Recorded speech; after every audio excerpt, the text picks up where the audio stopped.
Odia Bible କୁଇଜ୍ର ବିଶେଷ କାର୍ଯ୍ୟକ୍ରମରେ ଆପଣ ପ୍ରତ୍ୟେକଙ୍କୁ ସ୍ୱାଗତ କରେ ଏବଂ ଶୁଭେଚ୍ଛା ଜ୍ଞାପନ କରେ। ପ୍ରଶ୍ନ ଉତ୍ତର ମାଧ୍ୟମରେ ଆମେ ଯାତ୍ରା ପୁସ୍ତକକୁ ଧ୍ୟାନ କରୁଅଛୁ। ବିଗତ ଦିନରେ ଆମେ ଆଦି ପୁସ୍ତକ ମଧ୍ୟ ଧ୍ୟାନ କରିଥିଲୁ।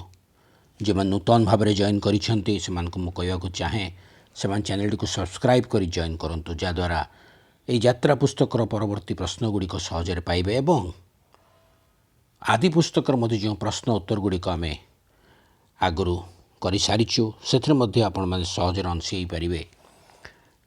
ତାହା ଆପଣ ମୋବାଇଲରେ ସହଜରେ ପାଇପାରିବେ। ତେଣୁ ଆପଣମାନେ ଜଏନ୍ କରନ୍ତୁ, ଅନ୍ୟମାନଙ୍କୁ ମଧ୍ୟ ଏଥିରେ ଅଂଶୀ କରାନ୍ତୁ।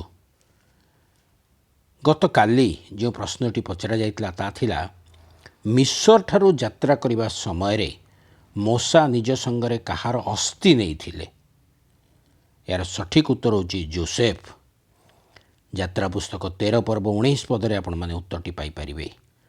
ଆଜି ନିମନ୍ତେ ପ୍ରଶ୍ନ ହେଉଛି, ମୋ ପିତାଙ୍କ ପରମେଶ୍ୱର ମୋହର ଉପକାରୀ ହୋଇ ଫାରୋଙ୍କର ଖଡ଼ଗରୁ ମୋତେ ଉଦ୍ଧାର କଲେ, ଏହା କିଏ କହିଥିଲେ?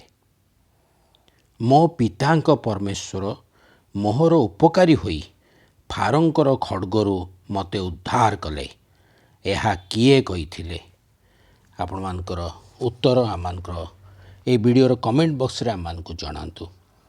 ଚେଷ୍ଟା କରନ୍ତୁ ଯେପରି ସାନ ସାନ ପିଲାମାନେ ଏ ଉତ୍ତର ଦେବେ, କାରଣ ସେମାନଙ୍କର ବାକ୍ୟ ପ୍ରତି ଏବଂ ଧ୍ୟାନ କରିବା ନିମନ୍ତେ ବାକ୍ୟକୁ ସେମାନଙ୍କ ଉତ୍ସାହ ବୃଦ୍ଧି ପାଇବ। ଧନ୍ୟବାଦ।